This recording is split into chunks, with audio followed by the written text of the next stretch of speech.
مرحبا رمضان مرحبا رمضان مرحبا رمضان رمضان ہے رحمان کی رحمت کا مہینہ. بسم اللہ الرحمن الرحیم. السلام علیکم ناظرین, مرحبا. افطار ٹرانسمیشن میں آپ کو کہیں گے خوش آمدید. میں ہوں ہمار سلان اور میرے ساتھ موجود ہیں اظہر علی عابدی صاحب. ناظرین, آپ سب جانتے ہیں آپ کا ہمارا ساتھ رہے گا پورے ماہ مبارک, جس میں کوشش ہوگی کہ ہم سب ساتھ مل کر اس ماہ مبارک کی تمام تر رحمتیں, برکتیں, فضیلتیں اور سعادتیں سمیٹ سکیں, اور کوشش کریں گے کہ ایسے تمام موضوعات کو شامل گفتگو رکھیں کہ جن سے ہم کچھ سیکھ سکیں, جن کو ہم اپنا سکیں, اپنی دنیا اور آخرت دونوں کو سنوار سکیں.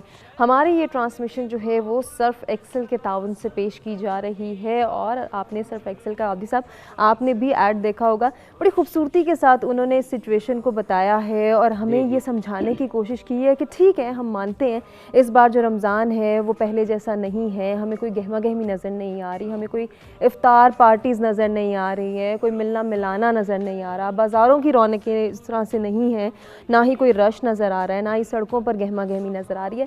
لیکن اس سے ہرگز ہم یہ مطلب نہیں اخذ کر سکتے کہ ہم جو ہے وہ رمضان کے اصل معنی بھول جائیں, رمضان کا اصل مقصد بھول جائیں, جو کہ ہے نیکی کرنا. یعنی کہ نیکی کی بارش کو ہم کبھی نہیں روک سکتے, نیکی جاری رہنی چاہیے. یہ پیغام ہے سرف ایکسل کے تعاون سے, اور جب نیکی جاری رہے گی تو یقیناً آپ نے نیکی کی ٹوکری کو بھی یاد کرنا ہے, جو کہ سچ ٹی وی کی کاوش ہے, اور یہ نیکی کی ٹوکری آپ کو مختلف تندوروں پر نظر آئے گی. کوشش کریں, نیکی یقیناً نہیں رکنی چاہیے, نیکی کی بارش جاری رہنی چاہیے, اور نیکی کی ٹوکری کو زیادہ سے زیادہ اس بارش سے بھر دیں. زیادہ سے زیادہ مدد کریں اپنے ان تمام بہن بھائیوں کی کہ جو اس مشکل وقت میں بہت پریشانی میں مبتلا ہیں, ان کی پریشانی کو کم کر سکیں. ہمیشہ کی طرح بہترین سا موضوع جو ہے وہ آپ کی خدمت میں لے کر ہم آئے ہیں, اور اب عابدی صاحب سے میں گزارش کروں گی کہ وہ ہمیں اور ہمارے ناظرین کو آج کے موضوع کے حوالے سے بتائیں. جی, بہت آپ نے خوبصورت باتیں کی, اور آپ نے صحیح کہا کہ یقیناً اس ماہ رمضان میں احتیاطیں ہیں, ہم احتیاط کر رہے ہیں, لیکن روحانیت میں کمی نہیں ہوئی. اللہ سے لو اسی طرح ہے.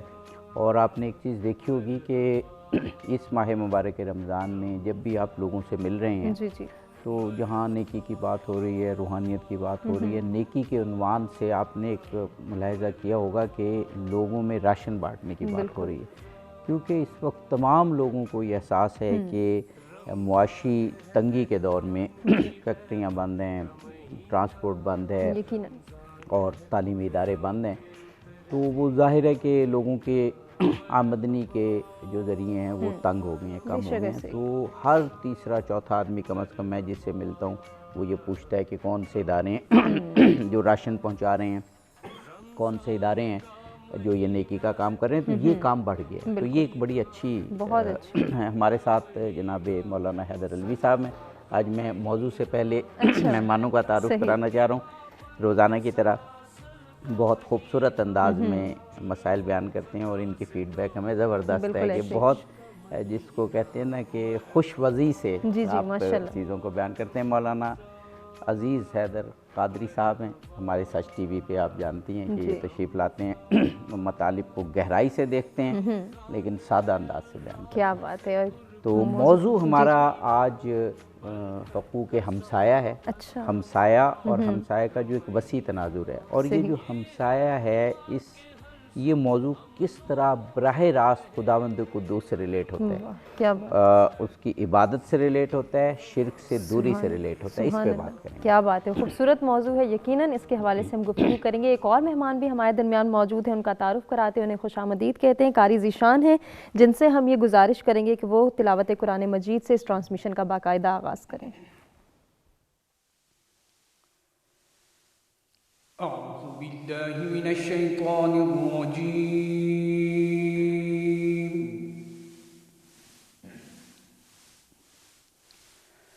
بسم اللہ الرحمن الرحیم.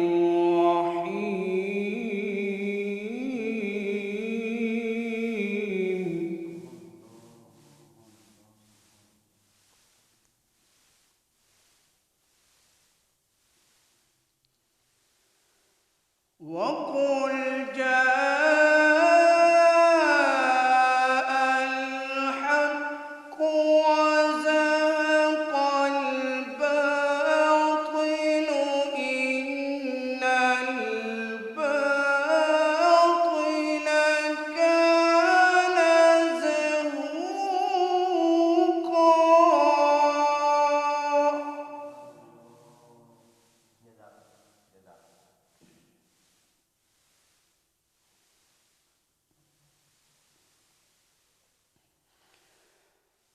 إن الباطل كان زهوقا وننزل من القرآن ما هو شفاء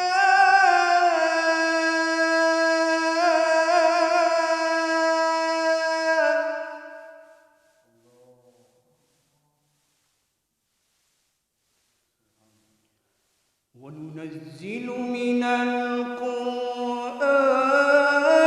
ما هو شفاء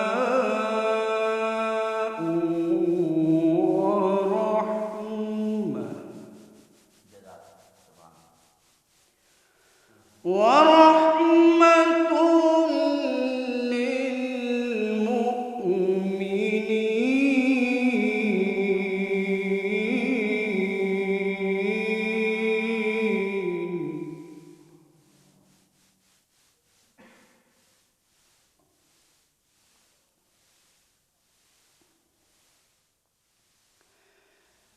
وننزل من القرآن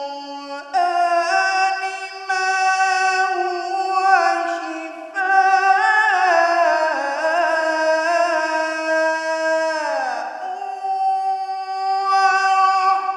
ورحمة للمؤمنين.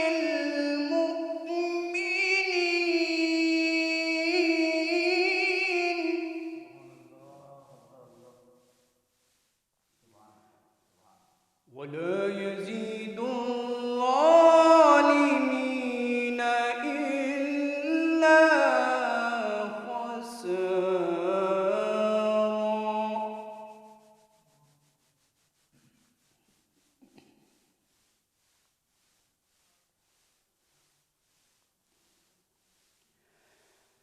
الله أكبر ولله الحمد. بسم الله الرحمن الرحيم. لإيلاف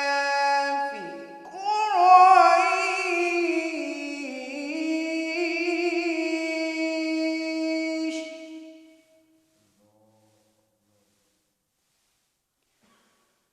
إيلافهم رحلة الشتاء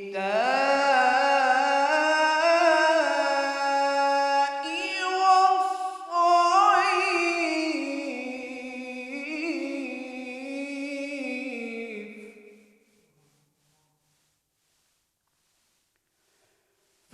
فليعبدوا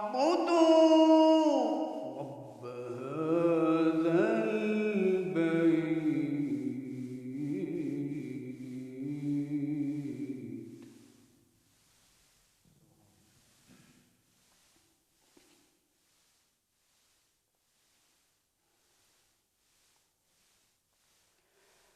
لإيلاف قريش إيلافهم رحلة الشتاء والصيف فليعبدوا رب هذا البيت الذي أطعمهم من جوع